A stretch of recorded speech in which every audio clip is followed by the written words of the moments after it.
भगवान श्री कृष्ण की कंस के विरुद्ध बगावत। भारत के इतिहास और पुराणों में श्री कृष्ण का नाम धर्म, प्रेम और नीति के प्रतीक के रूप में अमर है। उनका जीवन केवल एक देवत्व की कहानी नहीं, बल्कि एक क्रांतिकारी आंदोलन था। अन्याय, अत्याचार और अधर्म के विरुद्ध उठी बगावत उनकी पहली और सबसे बड़ी बगावत थी।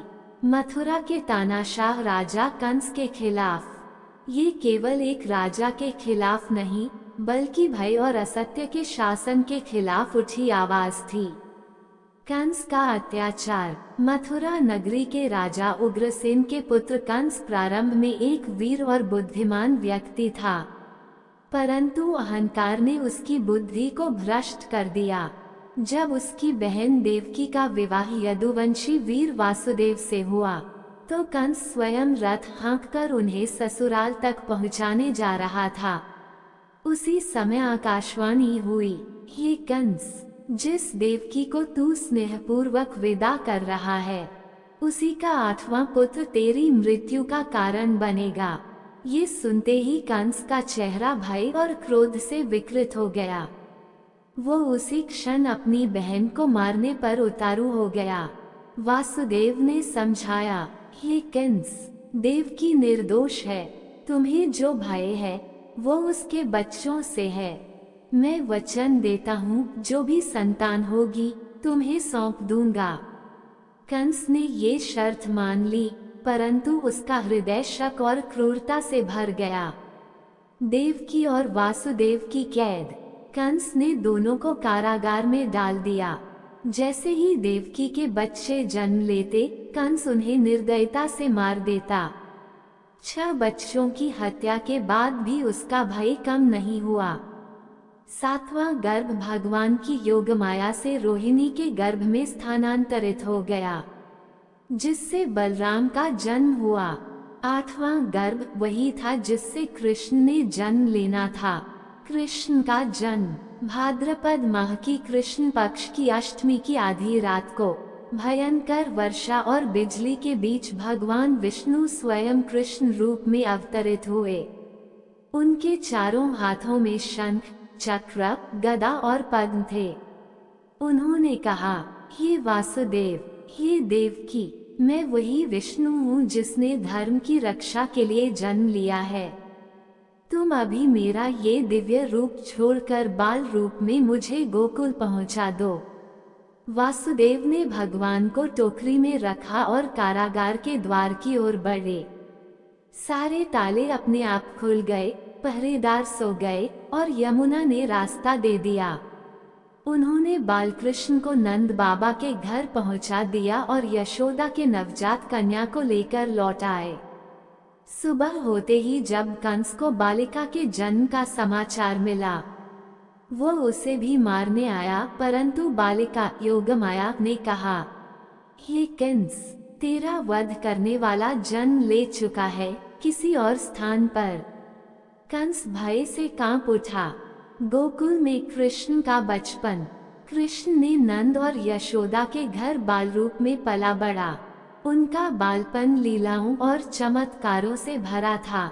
उन्होंने पूतना, तृणावर्त, शकटासुर जैसे राक्षसों का वध किया, जो कंस द्वारा भेजे गए थे। हर असुर के नाश के साथ कंस का भय और भी बढ़ता गया। वह जान गया कि वह बालक अब धीरे धीरे उसकी मृत्यु की ओर बढ़ रहा है। कालिया नाग और गोवर्धन पर्वत।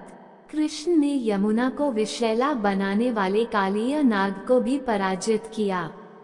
वह केवल राक्षसों से ही नहीं, बल्कि अहंकार और अधर्म के हर रूप से युद्ध कर रहे थे। जब कंस ने इंद्रदेव की पूजा को अपने राज्य का नियम बना दिया था, कृष्ण ने जनता से कहा, हमारी पूजा इंद्र नहीं, हमारी धरती गोवर्धन की होनी चाहिए। इंद्र ने क्रोधित होकर मूसलाधार वर्षा भेजी, पर कृष्ण ने गोवर्धन पर्वत उठाकर सबकी रक्षा की। ये केवल इंद्र के अहंकार पर प्रहार नहीं था, बल्कि अंधविश्वास के खिलाफ कृष्ण की बगावत थी। मथुरा की ओर यात्रा। जब कृष्ण और बलराम युवा हुए तो कंस ने उन्हें मल्लयुद्ध के बहाने मथुरा बुला लिया। उसका उद्देश्य था युद्ध में उन्हें मरवा देना। गोकुल छोड़ते समय सबकी आंखें नम थीं, पर कृष्ण ने कहा, माँ, अब समय आ गया है कि मैं अपने मामा के अत्याचार का अंत करूं। ये वही क्षण था जब कृष्ण की बगावत खुलकर शुरू हुई। अब वे बालक नहीं बल्कि धर्म के योद्धा थे। मथुरा में प्रवेश और चमत्कार। मथुरा पहुंचकर कृष्ण ने पहले कुब्जा नामक एक विकृत दासी को सुंदर रूप देकर उसका उद्धार किया। फिर उन्होंने हाथी कुंभकर्ण को मार गिराया, जिसे कंस ने उनके ऊपर छोड़ दिया था। इसके बाद कृष्ण और बलराम मल्ल युद्ध सभा में पहुंचे, जहां चाणूर और मुष्टिक नामक बलवान पहलवान उनसे लड़ने को तैयार थे। कृष्ण ने चाणूर को और बलराम ने मुष्टिक को परास्त कर दिया। सभा में हाहाकार मच गया। कंस का वध, बगावत का शिखर। कंस ने क्रोध में आकर अपने सैनिकों को कृष्ण पर हमला करने का आदेश दिया, लेकिन कृष्ण बिजली की गति से उसके सिंहासन की ओर बढ़े। उन्होंने कंस को पकड़कर नीचे गिराया और उसकी छाती पर चढ़ गए। कृष्ण ने कहा, हे कंस, तूने निर्दोष बच्चों को मारा, अपनी बहन को कैद किया, जनता पर अत्याचार किया। अब तेरे अत्याचार का अंत हुआ और इसी के साथ कंस का अंत हुआ। सभा में सन्नाटा छा गया, परंतु मथुरा की जनता में आनंद की लहर दौड़ गई। सदियों का भय समाप्त हो चुका था।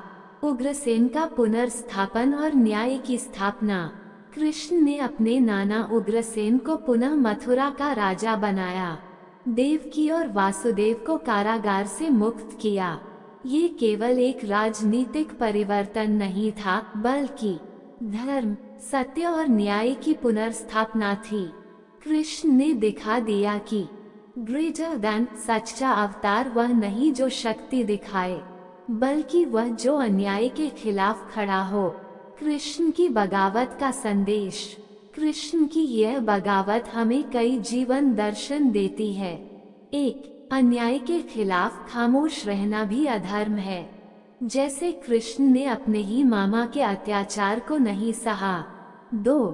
धर्म के लिए संघर्ष जरूरी है, चाहे सामने कितना ही शक्तिशाली व्यक्ति क्यों न हो।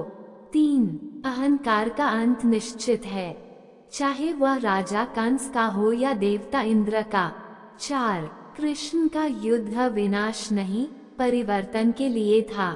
उन्होंने हर बार पहले समझाया, पर जब अत्याचार बढ़ गया तो कार्रवाई की। निष्कर्ष। भगवान श्री कृष्ण की कंस के खिलाफ बगावत मानवता की सबसे प्रेरक कथा है।